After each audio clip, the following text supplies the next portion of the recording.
Hello, and welcome back to 100% Real with Ruby.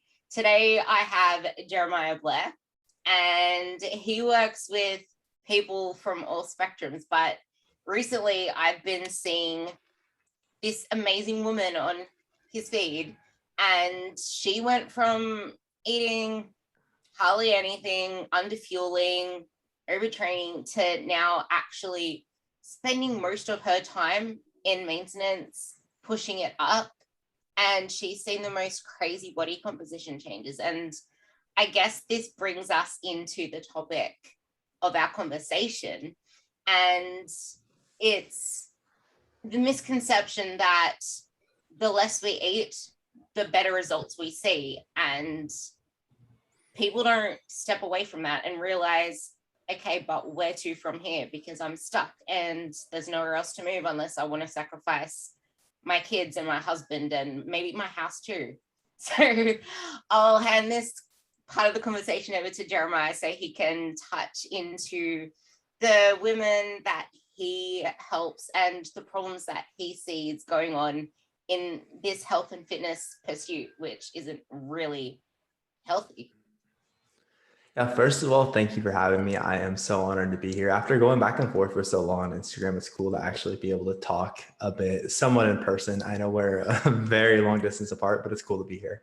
So as you mentioned, definitely one of the most, and I mean, since I started coaching, this is something I have seen such a pervasive problem with women, especially, is kind of just constantly trying to diet, right? Always being in a diet phase and wanting a physique that isn't necessarily just skinny, but like, hey, I want to look lean and strong and athletic. But the problem is so many women are just stuck in this, okay, like you could ask people how long you've been dieting for. Like literally, I've been dieting for years and years, right? Like my mindset has kind of always been just dieting. Do you want me to kind of just touch on the problem here? Or do you want me to actually get into like the solution? How deep do you want to dig into this right out of the gate? Cool. Okay. So really this ties into as a whole, a concept that we call nutrition periodization, right? Which is basically, we don't just want to always be dieting. We need to take kind of a phasic approach to your nutrition to get the best possible result. So nutrition periodization is kind of just us incorporating all these different phases of nutrition that work together synergistically to push you towards the outcome that you want, right? So let's say that right now you are a woman who has been dieting for the last 6 to 8 months. At the end of this, or your long-term goal is to have not just be leaner, but also have more muscle tissue. So the problem is when we are constantly in a deficit, when we're eating less than we're burning, it's just harder for our body to build muscle. In simplest terms, we're in a less anabolic state, right? We know things like the rate of muscle protein synthesis is going to be suppressed. Plus, straight up, we're just taking in less food. So we have less fuel for training and less fuel for recovery. Now, again, so many people are in this place where they're always dieting. So training is less than optimal. So recovery is less than optimal. So thus they really struggle to add any lean muscle tissue, despite the fact that the physique they want requires more lean muscle tissue. And if anything, often will lose muscle. So they get into this place where, okay, I'm always dieting, but no matter how lean I get, I don't look the way I want to, without realizing that, okay, the missing piece isn't you need to keep chasing fat loss, It's you need to add more muscle tissue to your frame, right? So ironically, for a lot of women that I start working with who will come in this place where, now I never want to describe anyone on this as this, it's kind of an awful term, but a lot of times on like our initial call, these clients will describe themselves as skinny fat, right? Where it's, okay, I work out a lot. I've been dieting for forever, but I still don't look as lean as I want to. And typically in that scenario, depending on the client, the answer is actually, okay, we need to stop dieting. We need to focus on feeding you more, fueling your training, fueling your recovery, and actually giving your body the resources it needs to build more lean muscle tissue. And I mean, the thing is, if we look at muscle is a very calorically expensive tissue, right? It takes a lot of calories for your body to build muscle and a good amount of calories for your body to maintain. So if we're constantly sending your body the signal that calories are scarce, it's not going to prioritize adding more of something that costs a lot of calories. So like for most people in this scenario, the solution is at least going through a phase of time. And really it does take, like adding muscle takes you straight up to 6 time. So typically it is at least 6 months where we're focusing on feeding you more food and adding lean muscle to your frame. Now, the cool thing about that is, let's say that right now, let's say you're a 140-pound woman. Right now you have 120 pounds of lean mass, 20 pounds of fat mass. If over the next, let's say 8 months, you add 10 pounds of muscle tissue. So now you weigh 130 pounds, or you weigh 150 pounds, you have 130 pounds of lean mass, 20 pounds of fat mass. Even if though you didn't technically lose an ounce of fat, you're still going to have a lower body fat percentage and you'll still appear leaner because the ratio of lean mass to fat mass is improved. So for most people, this is kind of like a, you might have to like pull up your calculator and do the math on that. But again, it does come out to you look leaner. And again, we've done this without you necessarily having a diet. So really for most people in this scenario, it is, okay, let's take some time to fuel your body, focus on eating more, focus on actually getting you recovering and building muscle. And that's probably, and I mean, sometimes it does come out, okay, after a 6 to 8 month building phase, maybe we need to go through a quick 1 to 2 month diet to get a bit leaner. But again, rather than trying to do all these things at once, we've made the process of building muscle so much more efficient by taking you through, again, what we call a building phase. That, okay, with 1 to 2 months of dieting, again, now that you spent so much time focusing on building, now you have the physique you want. But again, like these periods of eating more and then going forward, typically what I recommend, and these are like broad generalizations, but going forward, it's a good idea to spend, I would say 75% of your time, of your year at the very least, where we're at least in maintenance, if not eating a little bit above maintenance. But yeah, in a nutshell, that's kind of the concept of nutrition periodization and typically how I apply it to clients in that specific scenario. It's funny with the whole maintenance thing being something that so many people are scared of. Like the word just, it scares people. And you were saying within that, with like, okay, cool, maybe you haven't seen changes on the scale, but your body composition's different, or maybe the scale does go up. And I'm a member of so many women's groups, and I found myself saying, I said it about 4 times yesterday and countless times in the last week, because there are people asking questions. Oh my God, my clothes are feeling better. I'm like, they list a number of things that are literally obvious progress markers that they mentioned themselves. Like they've just listed it out. And then they're like, but the scale hasn't moved. Is this normal? What am I doing wrong? What should I do more? Like, should I do more cardio? Should I do more this? I'm like, didn't you just say that your clothes are fitting better? You're looking leaner. You're getting stronger. Like you literally wrote it out. Do you not see the logic? Well, I guess the illogic, the lack of logic in your statement, because it's like, okay, so what exactly is it that you want? Do you want to look better and not really worry about the number on the scale, or do you just want that number on the scale to go down and look shit in the process? Like, what the hell do you want? And going back to the whole nutritional periodization thing, if you do not spend that time at maintenance, that like you're going to actually add additional body fat, especially to your belly region, because you touch on this a lot with the whole insulin sensitivity thing, and going on with the whole lack of, like, you're losing muscle through the process of not actually fueling yourself. But the more that you go through these yo-yo dieting phases, the more that you're actually going to look worse and worse every single time that you try to put yourself back into a diet. Because, okay, let's actually go into a building phase 2 weeks in. Oh, I'm feeling a little bit chunky here. Can we diet again? Like, what's this constant struggle that you see all the time? Maybe you can talk into this whole, I just want to shrink myself. Maybe we should add more cardio, more exercise mentality, and how we can actually, I guess, lull them into doing it the opposite way around and seeing, okay, this is actually in the long run going to serve you better. And touching on that whole insulin sensitivity thing with the muscle, how building that muscle and eating the right amount, like the right types of food, because you kind of need B vitamins in your veggies, and you kind of need to get enough of that food and not be in a nutritional deficit to get the results that you want and actually look better. Right. No, absolutely. And I mean, this is a topic that comes up so often. And part of it too is just the focus on the scale specifically seems to just have been beaten into people's heads, but especially women. Like I was just talking to one of my clients last night about how she was frustrated because she felt like she wasn't making any progress. But I know she's been recomping like crazy. Like I've been ecstatic about her progress. She's lost so many inches from the lower regions of her stomach, her hips, her thighs. And so we were talking through, okay, so we've seen you get a lot stronger, right? Absolutely. We can see these changes in your progress pictures. Now, for some people, it is like with progress pictures, it's very easy to be hypercritical of yourself, right? Okay, so we see all these very quantifiable changes in your measurements. Then we talk through, okay, so how are your clothes fitting?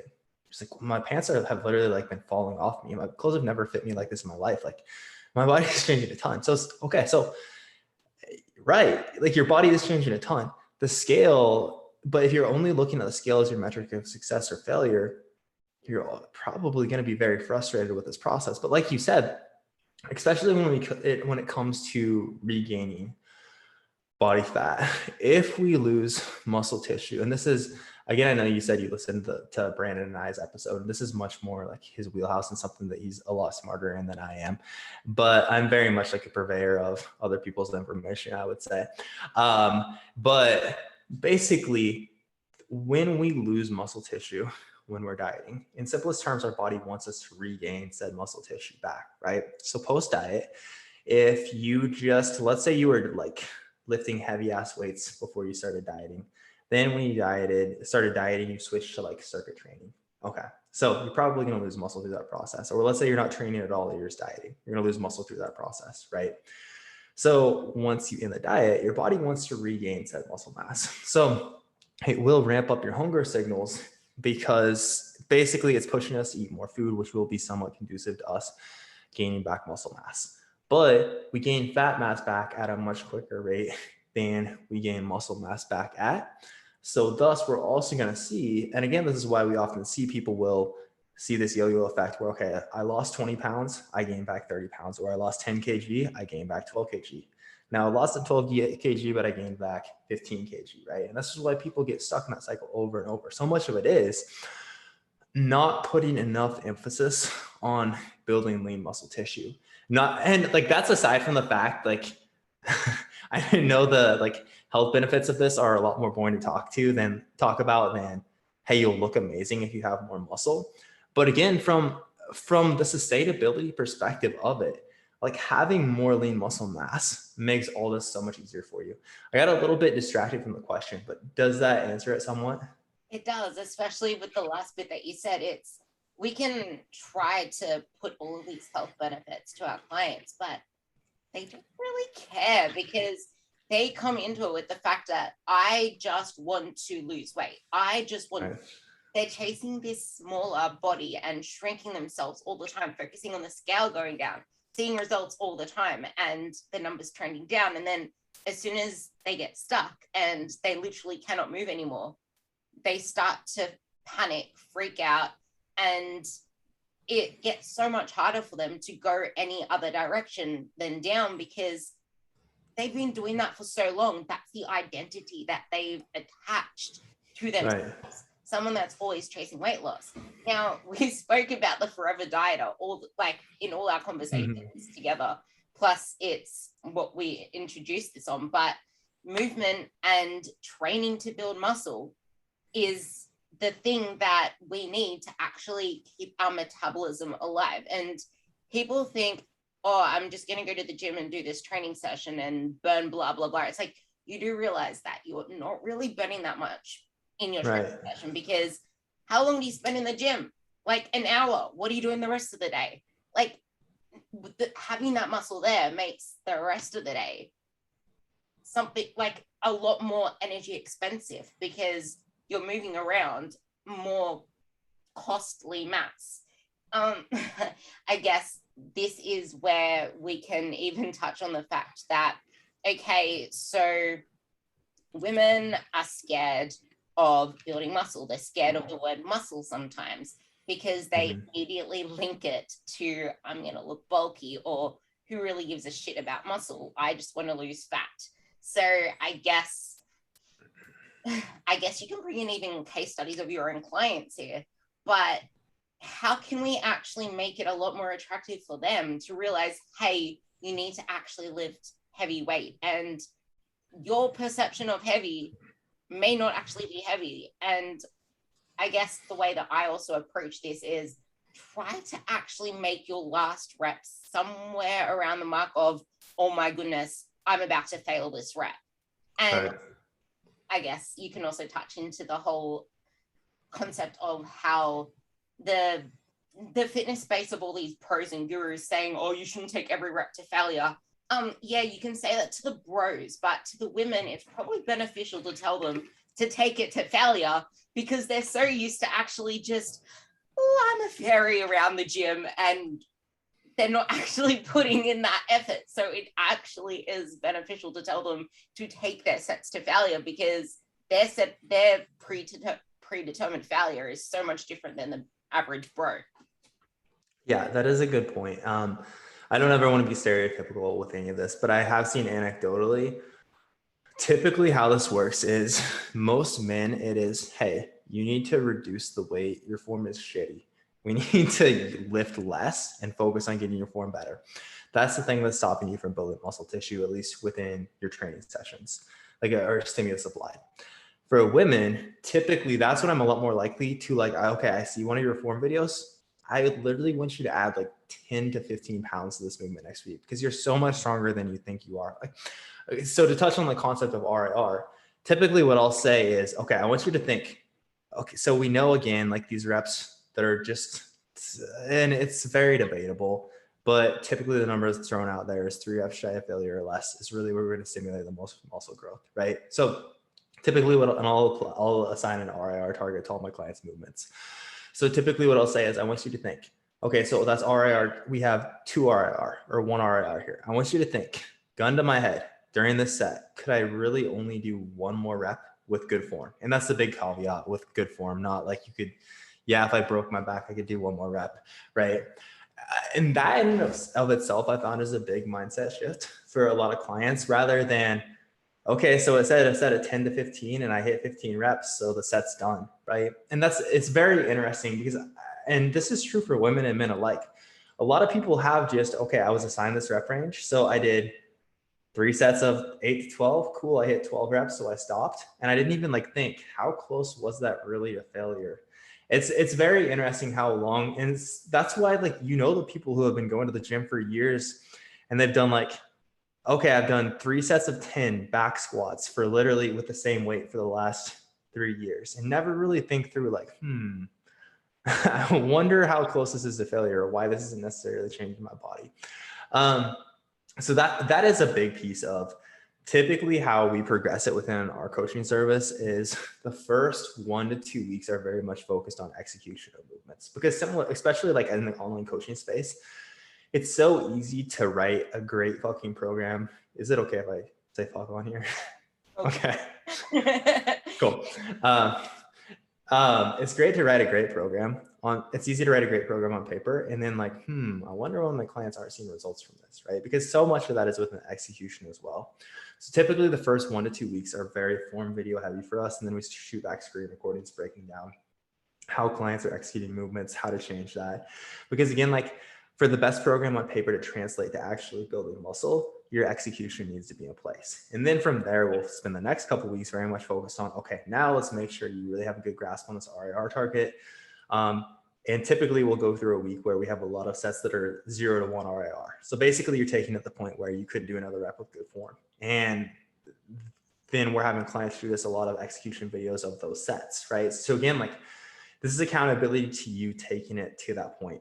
Once we feel like you have it's safe for you to do so, right? And with smart exercises. But then from there, then you can kind of reverse engineer okay, I only thought I could leg press 50 kg. Turns out for 8 reps, and it turns out on my 0 to 1 RIR week, I did it for 13 reps. Okay, so now I can kind of reverse engineer from here going forward. Basically, you know, you're a lot stronger than you thought you were. And you kind of have a progression with, okay, so if that's my 0 to 1, like that's when I have nothing in the tank. I know that 2 reps left in the tank, whereas before that would be like 6. It's actually like 11, 12 reps for me, right? So it gives me kind of a good foundation going forward. To touch on the getting bulky side of things, again, as we mentioned earlier, building muscle is a very slow process. So I kind of describe this like, imagine that way off in the distance, you just see this giant turtle, right? And it's just coming towards you, but it's just so slow as turtles move. And it's like, oh shit, I hope that turtle doesn't hit me, right? Like you would have to try to get run over by this giant turtle. It's kind of the same thing with building. I don't know how well that analogy holds up, but it's kind of the same thing with building muscle. Like it's okay. Maybe over the course of a few months, you added 1 to maybe 2 pounds of muscle, right? And if you don't like it, you can get it to go away relatively quickly. But it's not going to be like, oh shit, in a month I added 15 pounds of muscle. It's, oh hey, in the last 3 months or the last 6 months, I see I got a little bit more jacked. Okay, cool. Let's keep this going. Or I just want to maintain where I'm at, right? And then it's another 3 to 6 months. Okay, I do look just a little bit different yet, right? It's such a slow process that no one has ever accidentally just gotten crazy jacked. You have to very, very intentionally be focused on it for literally years for it to happen. I'm just going to go into a little rant right now because you touched on something that makes me really want to just hash out. Okay. He touched on like, you're not going to just add this amount of muscle over like in a week or in a night, overnight. I'm going to just, okay. I am so freaking pissed off at all these bloody old like F45 gyms and all these gyms saying, oh, you'd get a free body composition test with this. And they step you on the scale and then they're like, come back in 4 weeks and we'll do it again. And like, oh, hello, Susie. You gained 3 kilos of muscle and you lost 2 kilos of fat. And I get people constantly, no matter how many times I hammer this into the ground, I get people constantly saying to me, oh, hey, Ruby, I got this free body comp test. I'm going to go do it tomorrow. I'm like, fucking hell, like, no. And then, like, randomly I'll be like, oh, by the way, if you really care, I got this done the other day. And look, I gained this much muscle. I'm like, do you realize that even the DEXA, the most accurate thing that is out there, has about 6% error either side. And I actually did this experiment once when I was like doing my bodybuilding shows, but I went in at the start of my cut and I went in at the end of my cut. And if any, my body fat percentage actually didn't change as much as like I was like dick skin lean, like you couldn't even pinch me. They couldn't do body caliber tests on me, but my body fat percentage hardly changed on that thing. Obviously, the actual weight of it did because that's probably the more accurate thing on a DEXA scan. But it's because I went from a high carb diet to a low carb diet.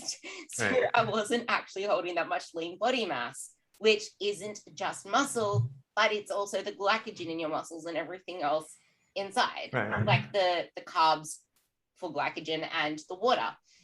And this is something that people do not see. Like they are so obsessed with all of these numbers, all of these other metrics. They're not actually zooming out to look at the process of, hey, I'm actually looking better. Hey, I'm actually building muscle. And you hammer this to death. And I actually really want you to touch on this topic as well. But our metabolism is something that we want to keep as healthy as possible. But there are so many women out there that are not moving enough in general. Like they undervalue the importance of just walking, of neat. And I had a girl post into my inner circle that I shared onto my story. I should have tagged you in it. But she's going through menopause, and just from simply increasing her steps from 10,000 to 15,000, her body composition has changed massively and her training actually got decreased. And then there are people that do not eat enough protein. And this is something you talk to death on as well. And then there's the whole, okay, now you're missing half of the food that you're not tracking. You're not following a structured training plan, or you feel like you should add in a finisher here because you're not burnt out at the end of your session. So I'll let you talk about that as well. And also how if you're not actually eating the right quality of food, your gut health isn't going to be all that well. And if you're not assimilating the food, you're seeing a bottleneck there. Absolutely. I really like to look at this as, like, you hear people talk about downregulated metabolisms, right? And it is kind of like, well, fuck, my metabolism is broken, it's downregulated. And a lot of people do start coaching with us in this place where their metabolism is quote unquote downregulated. But the problems are typically, they're not tracking movement. So as you alluded to, your steps are such a big piece of this. And when we look at metabolic adaptation, which is basically the process of your metabolism slowing, a large part of that, like 90 to 95% of the actual metabolic adaptation we see. So again, like basically if, hey, I was losing at 2000 calories and not the 1800 calories or 1700 calories to lose at the same rate, that's metabolic adaptation, right? Your metabolism adapting to eating less calories. So a lot of what's happening here, again, 90 to 95% of what's happening here is your body is decreasing things like fidgeting, pacing, blinking. Now, well, we can't say, hey, make sure you like blink 5,000 times today because that's what we measured before. We can have people hit a consistent step goal. Like no matter what, there is going to be some down regulation here if you are eating fewer calories than you're burning, right? You're going to be a little bit more lethargic. You're probably going to pace and fidget and use less body language. But to a large part, we can regulate this by having people hit a step goal daily. As you said, like your client that she just went from 10,000 to 15,000 steps and her body composition changed a ton. So NEAT, when we're looking at these components of your metabolism, NEAT is a huge part of this. And that's the thing to understand is metabolism is very much in your control. So to back this up a little bit, if we look at the components of your metabolism, basically we have your resting metabolic rate, which is going to be about 60 to 70% of your total calories burned in a day. Now, that said, and this is basically calories burned just to keep your body alive, right? So if you just laid in bed, didn't lift a finger, it would still be, these calories would still be burned through things like blood pumping, breathing, etc. Now, from there, again, the thing is, the larger your body is, typically the higher resting metabolic rate will be. From there, we have the thermic effect of food, which is just calories burned during digestion. Protein has the highest thermic effect, which we'll touch on in just a second. We have the thermic effect of exercise, which is calories you burn while you're exercising. Again, if we have a larger body, it's going to take more calories to move larger body through space. So thus we'll burn more calories if we're bigger there. And then NEAT, which is non-exercise activity thermogenesis, which again, we've kind of already touched on. So again, when we look at, okay, these are the pieces of your metabolism basically, and we're this place where your metabolism is downregulated. A lot of that is still like 3 out of those 4 factors, unless we're going to like give you a second liver, for example, like add more organs to your body. We can't necessarily increase your resting metabolic rate much. Adding muscle tissue does help, but again, that is a slow process. But almost immediately, we can ramp this up dramatically. So for example, a lot of people will start coaching with us, and it is women specifically will often start coaching. And it's, yo, I'm only eating 1,200 calories and I'm not losing fat. And I'm like a 160-pound woman. So like very much we would expect, unless you're a very, very small person, you to be losing fat on this intake. And we can often look to, okay, and once we work through like, hey, are there any measurement errors, tracking inaccuracies, which does happen. And sometimes that's part of the problem. But a lot of times a bigger piece of the problem is, hey, they're not tracking steps. So right away we can see, okay, so if we look at your daily movement, for the last 3-4 weeks, you've only been going like 2,000, 3,000 steps a day, right? So right out of the gate, we need to be more intentional about this. And right away, that's a lot more calories burned throughout your day. Secondly, if we look at your protein intake, you're eating like 40 grams of protein a day, right? We need to ramp this up tremendously. One, even if we keep your calorie intake the same, and if you're at 1,200 calories, we're probably going to be ramping that up. But you're going to be burning a lot more calories through digestion. So basically protein burns somewhere between 20 and 30% of the calories you consume via the thermic effect of food. Carbs, 5 to 15%, and fat is 0 to 5%. So if we increase the overall percentage of protein you're eating, you're also burning more calories in a day.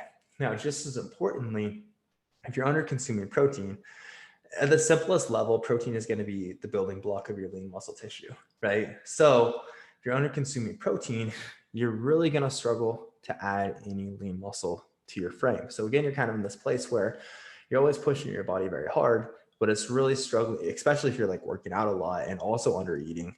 You're going to be in this place where you're pushing your body very hard, but because you're ignoring nutrition, which is really most women who come in this situation are, I crush myself in the gym. I go very hard and I know I don't eat very many calories, but again, they're ignoring steps and they're ignoring protein. And oftentimes like the way they're training isn't actually very optimal.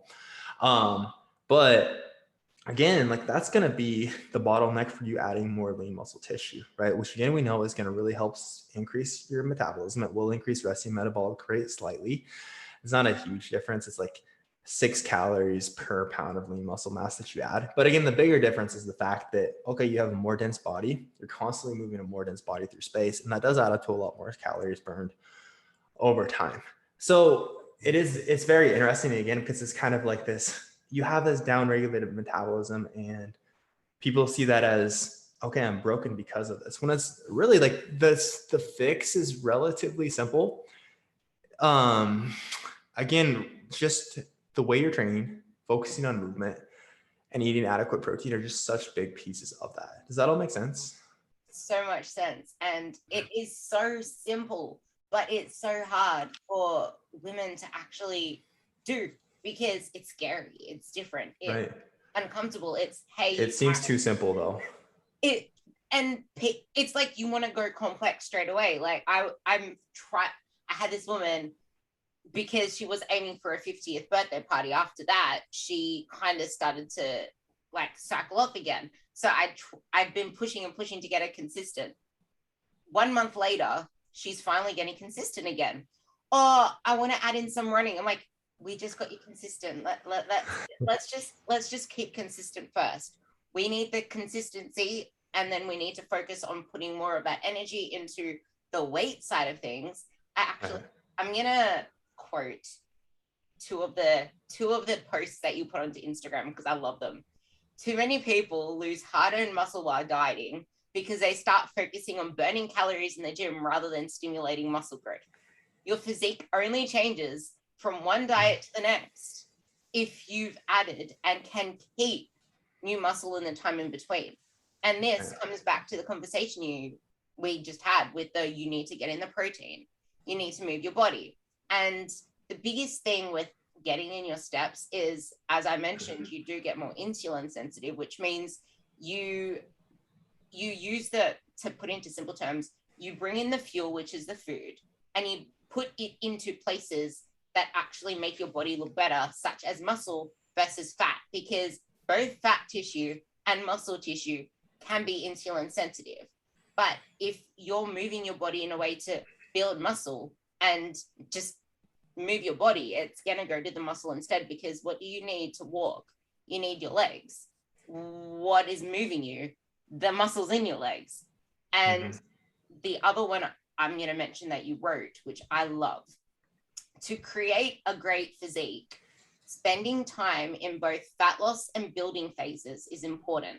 Most people only focus on the fat loss phases and wonder why they always feel awful and struggle to achieve the body composition they want. And this comes back to your favorite thing to ramp on about, and that's, I don't look like I lift, but I train my ass off. Right. So I guess digging a little bit more into that, especially talking about that amazing female client of yours, like how can we actually get them to see the biggest importance in chasing the path of, hey, let's live at maintenance, and you will actually see body composition changes. And I guess the weak links, because you're only as strong as your weakest link. And yeah. No, absolutely. I think that, again, that the first post you talked through of your body composition only improves if you build muscle from one fat loss phase to the next. So typically how I describe this to clients, and I think this is kind of the thing that makes us all click, is, hey, our goal is actually for you. Like, okay, so let's say it's a client that started out, we took them through a fat loss phase, a building phase, and another fat loss phase. So our goal, like how we know what we did was successful, basically you adding muscle requires you adding weight to your frame, right?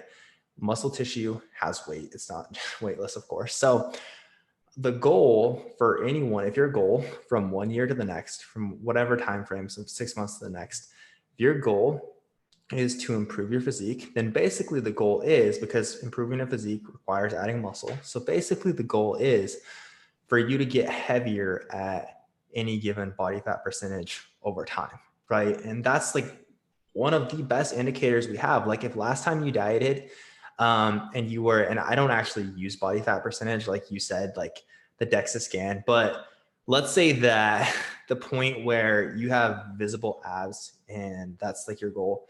Let's say the first time you dieted, we got you there at 130. Now we get you there and you're 135, 136. That's great, right? That tells us you added a lot of lean muscle mass in that time frame and your physique has probably improved a lot. So honestly, that idea of, hey, I know that it's scary. And I think it's really just, again, it comes back to addressing the scale. And even for me, still, it freaks me out to see the scale go up, right? For all of it, it's this thing that's just so deeply ingrained in our culture, our cultures. But again, the idea is we want you to be heavier at any given body fat percentage, because again, that's like the best way for us to know that you build muscle tissue. That really, for whatever reason, seems to click with people. I like the way that you said that. And I'm actually going to try and put together a graphic on this because it's hard to actually visualize it without seeing it. But like actually putting two people together with two different body fat percentages, which isn't measured by the freaking DEXA or the InBody or what bloody Orange Theory F45, whatever the hell said was on that morning, but just from like just how you visually look. Like if you are, for example, 60 kilos, I did this comparison with one of my friends actually, because I have way more muscle tissue than her. And my 60 kilos looked, this was, wait, no, what was I? Oh yeah, this was at the end of one of my building phases, but my 60 kilos then looked completely different to her 60 kilos. Right. Because she was like this tall and I'm this short. How can I be 60 kilos and she be 60 kilos when she's like that much taller than me? But I have so much more muscle mass. And this is what people do not see. Like 60 kilos on someone looks different to 60 kilos on someone else. A certain body fat looks different on one person than to another person. So we need to stop getting so caught up in numbers, because that's the thing that's holding us back the most. If we can just focus on, what do I need to do? Like, what is it that I actually want out of this? Do I want to look a certain number on do I want to chase a certain number on a scale and not give a shit what I look like? Or do I actually want to look really good? Like, what the hell do you want? You need to get clear on that. And people don't know what they want. They think they know what they want, but it's like, no, I actually want to look better so I can feel confident and I can start wearing clothes that make me feel confident. So why the fuck do you care what the scale says? Like, I have this girl that is so warped up in the scale. I banned it from her for 3 months, and then she said that she stepped on the scale only last week. I'm like, and then she told it to me, and I completely ignored it because I was trying to ignore it.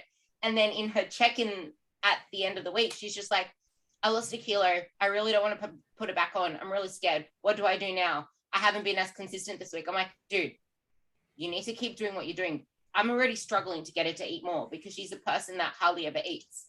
And she was that person that hardly ever ate. And she has a lot of body fat on her. And I'm like, no. You need to keep on the path. Stop focusing on the numbers, because you're going to get into that head fuck again.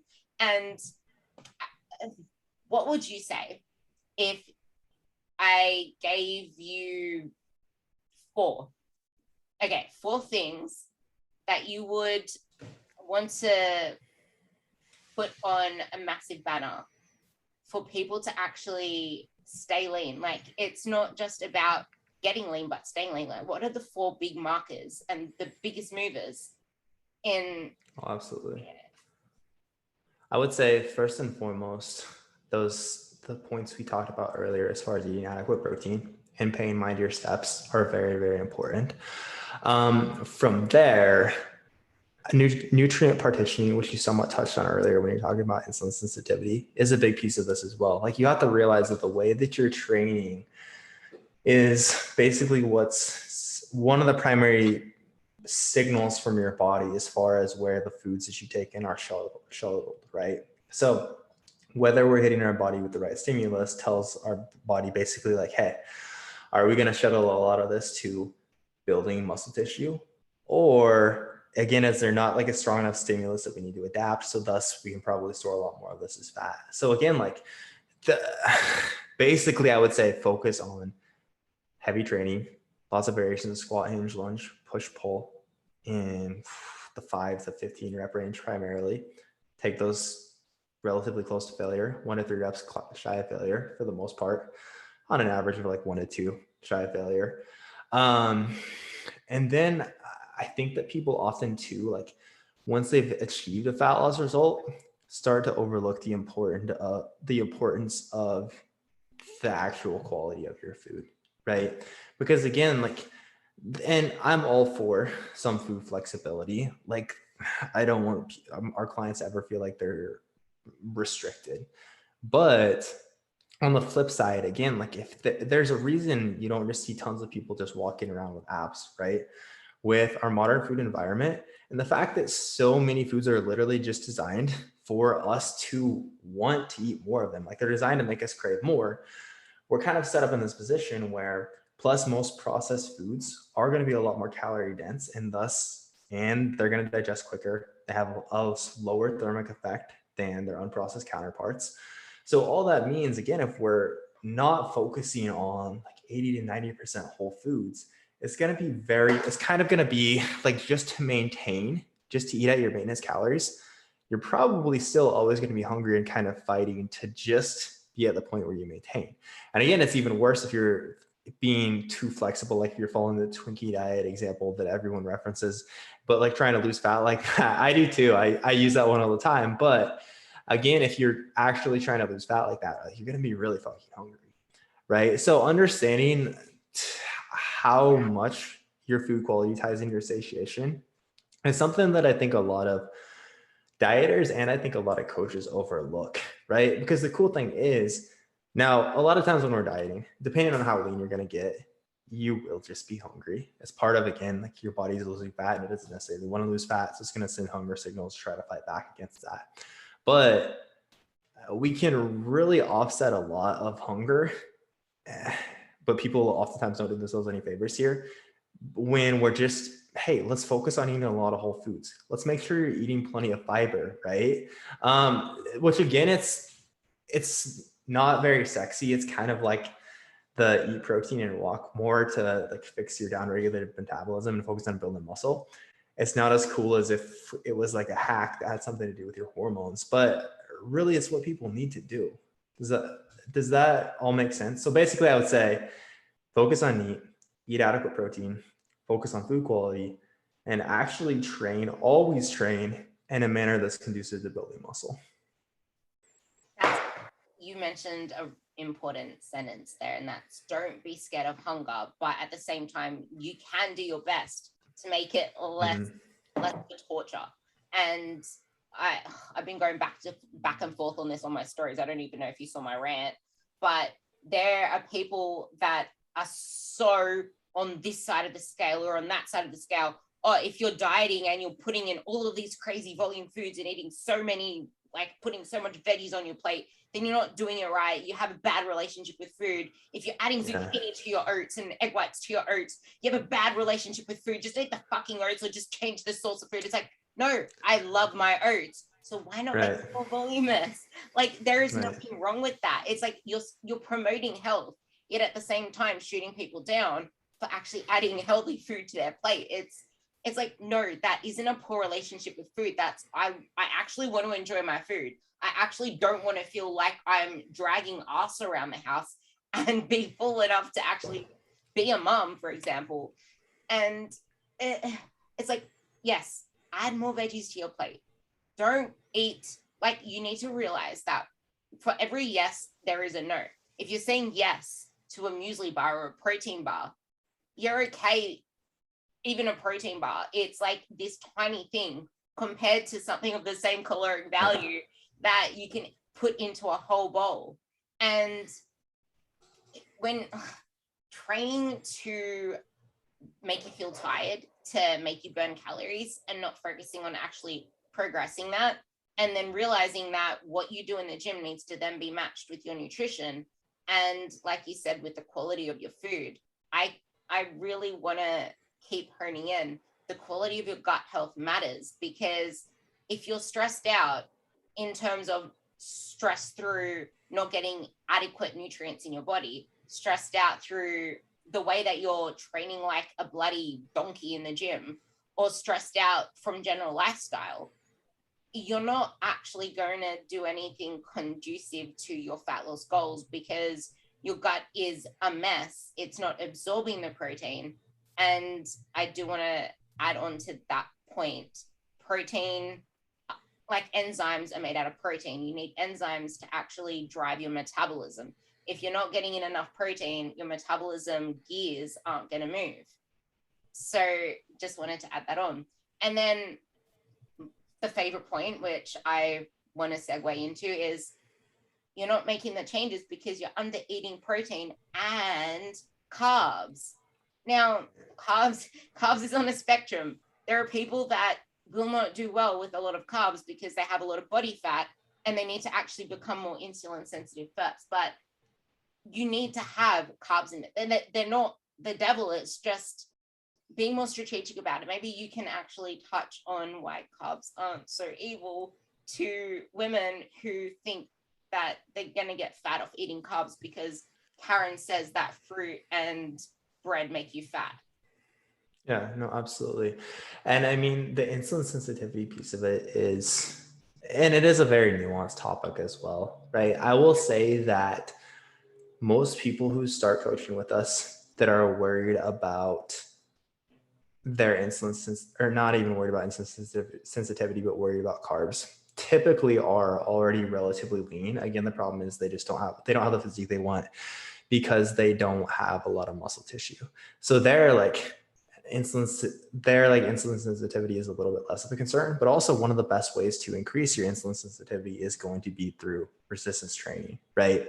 So from that perspective, typically how I like to make people understand this is if we dig into your energy systems a little bit, which is basically how your energy systems are basically how your body takes all the food that you take in and turns said food into fuel for different activities. Okay, so if we look at, let's say that you were doing a very intense set of squats. Okay, so the first 10 to 15 seconds of that, your primary fuel source is going to be creatine, right? That's already available, and depending on the food sources that we're eating, of course, it's going to help. Supplementing with creatine helps, etc.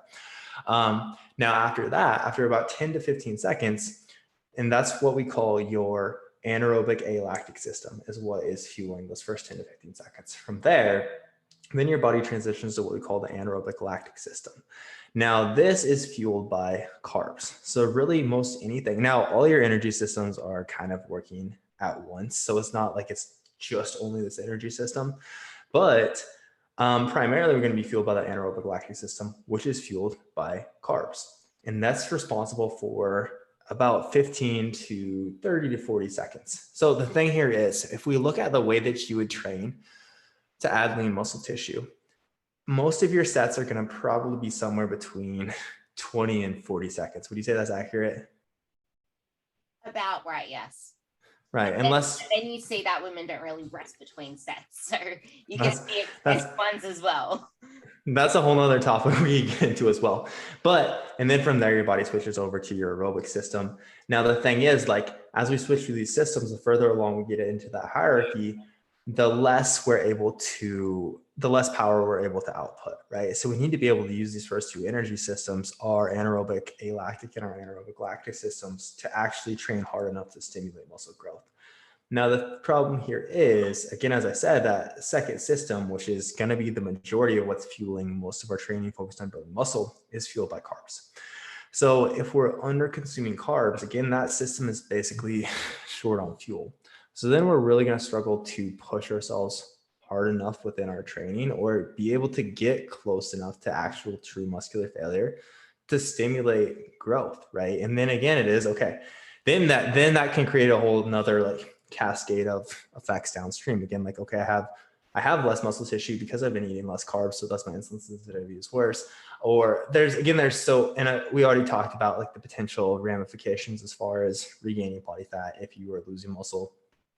So that is typically like the first point I kind of like to help clients understand. This isn't fuel. If anything, and I always reference this study and I can never remember the actual name of the study, which is such a terrible way to go about it. But we discussed this in Mac Nutrition. The research on carbohydrate overfeeding, and it is very interesting. Like, it does appear that carbs in the absence of a good amount of dietary fat are a lot less likely to be stored as body fat versus fat. Now that is not at all to say like people should avoid eating fat, because fat is very important too. I don't want anyone to take that from this, right? Like, especially, go ahead. There's a quote by Broderick. I went to one of his seminars, and it's the best one ever. It's, when you eat fucking fat, it's gonna go to fat. It's gonna go to your fucking ass. But when you eat carbs, you're gonna preferentially use them first. Fat goes to your ass. Carbs, your body prefers to use them. It's like money. Like, it's spend for Right. money. That's how we actually said it, because Broderick Chavez swears. But that is a good way. That is, I mean, the process of us like storing fat as fat versus carbohydrate as fat, it's a much less complex. It's easier for our body to store fat as fat than it is carbohydrates as fat. And we don't have to get super deep into like all these different processes. But it's very much like, if we look at carbs and protein, those have a higher thermic effect. They burn more calories during digestion. And again, they are much, much, much less likely, in protein especially, much, much, much less likely, if at all, to be stored as fat. So but again, it all comes back to education, right? Like, the thing is, there's not very many people out there saying this. It's just, okay, how can we market whatever, like the keto diet or like whatever seems novel? So yeah, that's typically kind of how I'll go about approaching that with clients. It's hard as well with the education, because it's like, you can make them really aware of it, but then the emotional side kicks in, and then it's almost like they don't really care about the fact that they know what they should be doing, but they're doing what they shouldn't be doing anyway, because, hey, I don't see the scale going down, and it comes back to these numbers again. So yeah, that's a really good point. But that was a really good way to kind of tie it back to the start on, you need to actually be okay with fueling your body to get the results that you want. Because if you're not eating like you went amazingly through the energy systems, but if you're not giving your body that energy to perform its best, you're not going to be getting the best results, because your muscle needs the carbs to be able to actually perform, and then it needs enough protein to then repair and recover. It's like, you need to think about not just fueling for the exercise, but fueling for the recovery to actually get the results that you want. So that was a great way to tie it back to the start. So I want to end on some rapid fire questions, but I'm going to start with two other ones first. And that's, what was you put up a post the other day about how having a coach for accountability to do the things that you need to do, even though you don't want to do it. I'm like, we've all done shit that we shouldn't have done, or that we could have done better in the start. What was your biggest training mistake when you first started out? Oh my gosh. Like, training other people or training myself? Yourself. Man. So how I started training, it's the most bro story in the world. So we played football when I was in high school. So like the seniors who were like about to graduate high school would like give a speech every Thursday night before our games on Friday. And then it was super tacky, but it was like a motivational speech. One of the dudes went up there, and the whole time he was giving the super serious speech, he was just doing the little peck pop thing. And me and my buddy thought it was hilarious. And we are like, we have to be able to do that, to just like have serious conversations with people, but also be able to do this little pec pop. So basically, I just bench pressed. I only bench pressed for like the first year that I trained. I would just alternate between a barbell bench press 3 days per week, dumbbell bench press twice per week, and basically skipped legs for the first couple years of my training career. That is easily the biggest mistake I made right out of the gate. Man, there are so many that we could go into there. I think that more than anything that, and then I would also say being dogmatic about the movements, like people saying you have to barbell bench press or barbell deadlift or barbell back squat or barbell overhead press to get basically like Mark Rippetoe. Like you have to, these are, and this is what, and that carried over to, like, I remember reading Starting Strength right around the same time that I started coaching other people. And I was like, well, fuck, everyone has to, this 60-year-old lady can't do a barbell overhead press. Like that's the gold standard, right? And it's not true at all. Much more now. Of course, we focus on movement patterns over specific movements. So I would say, but for me as well, like something that held me back for a long time, I like to think I'd be way more jacked than I am now if I had approached this differently, is again thinking that I had to be married to these specific movements, especially the barbell movements. I have to double down on that. I agree. And adding in the whole, I used to annihilate myself instead of just stimulate myself. Mm-hmm. What would you say were your biggest nutrition / diet mistakes when you first started out? I just didn't know what I didn't pay attention to nutrition for like the first 4 to 5 years. I was very aware of my protein intake. So I remember reading a Jim Stepani article on bodybuilding.com, and he said you had to eat 2 grams of protein per pound of body weight. And at the time I think I was 230 when I read that. So I was eating like 450 to 500 grams of protein a day. So it was good. It was basically like, okay, before I go to bed, I have to eat an entire tub of cottage cheese. It was just a stupid amount of protein. So I was always very aware of my protein intake and like making sure I got a ton of protein. But past that, like having no understanding or awareness of my calories, my carb intake, my fat intake, never tracking my food, just basically trying to eat a shit ton of protein, which I mean is better than not paying attention to it at all. But then basically the thing that caused me to learn about nutrition was I had a shoulder injury and I basically just got fat. And then I had no idea how to like get it off. So the first diet that I followed was actually, I followed this guy on Instagram who was a big proponent, and he was shredded. So why not, right? Who was a big proponent of a very low carb diet. You would fast until noon. And he said like the way to go was ground beef and avocado, right? Like that's what your meals need to be. So I had this, so for like the next 6 months, and then basically right before bed, you would do this carb spike. And like it doesn't make sense now. I didn't know anything about nutrition at the time. Now I'd be like, what the fuck? Why? No. But anyways, Guy? what's that? Is that the carb backloading guy? No, it wasn't actually. But so over the course of the next 6 months, literally every day, I didn't eat breakfast. You fasted till lunch, dinner, I would eat ground beef and avocado. And I got so sick of eating avocado. Like to this day, avocado makes me gag, but it turned into this thing where like, I felt like I would puke if I didn't eat. If I ate avocado, I literally would like feel like I'd puke. It's just the texture started to get so gross to me. But I imagine you're like this too, where like once something starts to get hard for you, you have to like prove to yourself that you can keep doing it, right? And keep doing more of it. It's like, it drives me crazy. It's like if we're sitting in the hot tub in the pool, it's the winter, so the pool looks super cold. Okay, I have to prove to myself I can go jump in the pool. Just dumb shit like that is like constantly, which I imagine you're like as well. So it like turned to this thing where it was like a mental battle with myself. Like, okay, I had to be able to eat the avocado today. So I like set a timer that I like had to beat to like get the avocado down and I would just feel like I was about to puke the entire time. And it was the worst, but basically that was a very low carb diet. I also changed the way that I trained for that, from focusing on building muscle to I basically turned everything into circuit training.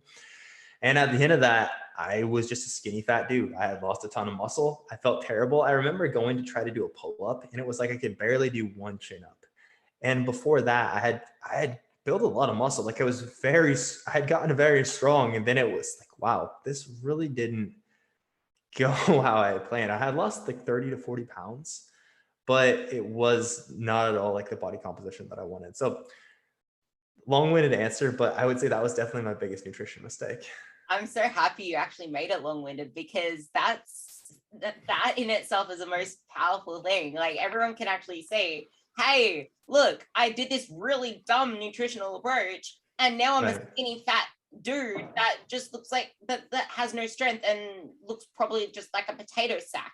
Like, you don't want to look like you don't want to go from a big potato sack to a small potato sack, because there's no shape to that, and you just look like a look. So eat your carbs and actually fuel the muscle growth. Like, he eats a shit ton of carbs now. He still eats a shit ton of protein now, and he actually trains like you should train. So ending on the training note, what's your favorite glute exercise and why? For me personally, I would say a Bulgarian split squat. From things that now, for my personal goals, like we're applying this to me specifically, I don't actually do a lot of training with the intention of bringing up my glutes. My glutes, I tend to be a little bit more like any squat focused pattern. It's more, I have to be very intentional about making this quad focus, because otherwise most of them will turn into a more posterior focused movement for me. But no matter what, no matter how quad focused I make that split squat, my glutes are always also wrecked after. And that's like the least scientific answer I could possibly give. But I do really like a split squat. I would say a couple that we're using a lot more frequently. I like a glute dominant back extension quite a bit. I know you mentioned like the 45-degree hyper as well, or a hyper extension, however you want to term it. I like that one a lot, because it does seem like people can really hone in on the execution of the movement. I love like a Romanian deadlift also, but the amount of loading on the spine as well. And I program those all the time. So by no means is me saying don't do those. Please do. They're great. But again, like from the initial, like, let's really learn how to load the glute we're in that position on a 45-degree back extension where we can really execute like somewhat of a hinge very, very well we're also in a very safe position, right? Where there's a little bit less room for error as far as a Romanian deadlift goes. So I'm basically giving you like 10 exercises here. I also really love a Romanian deadlift, a deficit reverse lunge. I really like a cast glute bridge. A glute dominant leg press is another one that, as of late, I've been using a little bit more. That said, the learning curve on that is somewhat high, I would say. So I would say if I had to choose one of those, I would probably say the 45-degree back extension, right? Because we can get most and making it glute dominant, meaning like your upper back is somewhat rounded over, and probably we're going to drive your glutes down towards your heels and together, because we're getting a very, very similar, like from a stimulus perspective, a pretty similar stimulus to what we would get from a Romanian deadlift as far as glutes, hamstrings, but the learning curve is so much lower, shorter. I don't actually know, less curved. You get what I'm saying, right? So if I had to choose one, I'd probably choose that. Yeah, it's a lot easier to learn. It's almost like, yeah, okay, maybe you can lift more in a Romanian deadlift, but it's using a lot more of your body. And it's just like going from a barbell bent over row to a chest supported row. It's like you can actually target your back a lot better with the chest supported row, because you're supporting yourself, and the same goes for the glute hyper. So I love that. Yeah, what a great way to end the conversation, because so many girls want to get a perkier butt. So where can all of my listeners find you, and is there anything that you want me to add to the show notes for you? I don't really have anything to plug. You can listen to my podcast at Living Lean. So that's of course our podcast name: iTunes, Stitcher, Spotify, wherever you listen to podcasts. our blog. We drop a weekly blog that is very in-depth. It is at bearfit.com. And then you can follow me on Instagram at Jeremiah Bear, Bear spelled Bair. And yeah, that's really where you can find me. That is where all our content is at. Hey, sweet. I wrote that all down. I will put that in the show notes. And I can't thank you enough for coming on. And Of course. we ended that with a bang and a few laughs because I'm not going to get over that avocado thing now. I absolutely hate avocado, and I cannot imagine you putting yourself through that. So thank you for coming on. And I hope you guys like this podcast. If there's anything that you want us to dig on in a future episode, just let me know, because there was so many knowledge bombs here, and Jeremiah puts up so much good content on his Instagram and actually shows you what women can look like if you actually eat for the body composition that you want and not starve for the body composition that you want. So thank you for listening in. Thank you for having me.